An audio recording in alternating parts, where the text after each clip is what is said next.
All right, Nike shares were essentially flat to finish the week as the company prepares for its new CEO, Elliott Hill, to take over on Monday. Nike is trying to regain its footing as sales slip and its market share falls. JD Sports is adjusting for Nike's struggles by turning towards a multi-brand approach. The retailer remains confident that it will meet its yearly profit forecasts. Analysts warn, however, that Nike's underperformance will weigh on JD Sports' evaluation. Régis Schultz is the CEO of JD Sports. He joins us live now. Thank you so much. Good to be with you. So, as I understand it, Nike accounts for about 45% of your sales. I mean, obviously, you have a plan in terms of this multi-brand approach, but just walk us through how Nike's slump has, up until this point, been affecting your stores. Oh, I think that Nike has been a great brand and a great brand that support us and our expansion across the globe, and we believe Nike will be fine and Elliott will do a great job. And just in terms of US expansion, I mean, obviously US expansion is a key priority for you, but it is a very competitive marketplace. Just walk us through what your long-term strategy is in terms of making sure that expansion is successful. Yeah, in US, we enter the market through acquisition. We acquired Finish Line in 2019, and we flip the Finish Line brand to JD, and has been very successful. And I think that we have been creating something new, something more modern, something more exciting for the consumer, and we create a strong link around this fantastic product that is sneaker with our consumer.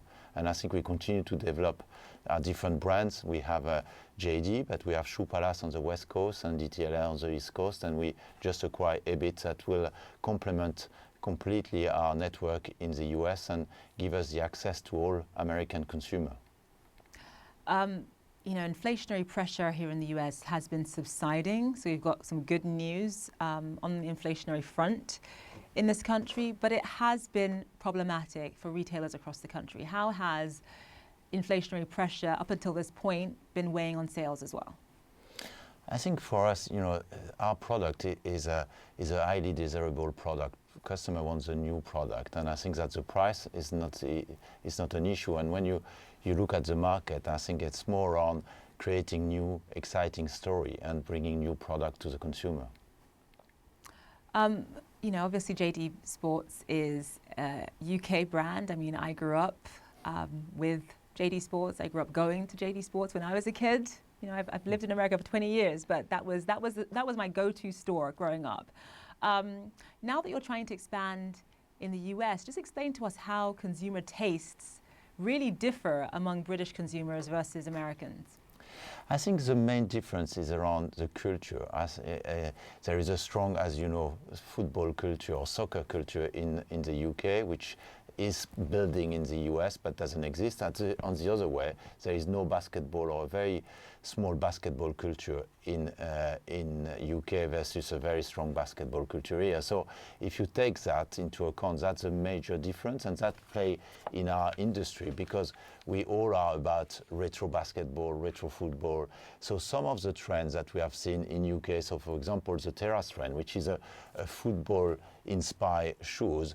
And I remember the executive in our US business saying, well, this will not work in the US. And it is now the #1 shoes for female in the US. So we see more and more the same trends happening across the world. And that is really where we play global. We have different captors in different key cities across the world. And we understand better than our competitor and before our competitor what is going to be the latest and greatest shoes, and that means we can leverage that across the globe.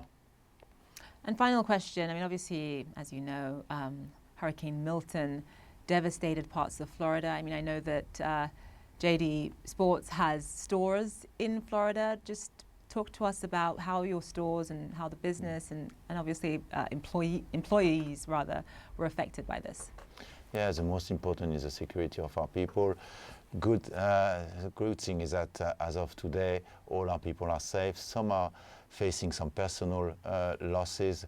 We have a fund to help them. We have still 4 stores not been able to open due to a power outage, but we believe that all our stores should be opened during the coming 2 days. All right, Régis Schultz, live for us. Thank you so much. Thank you. Appreciate it. Thank you so much.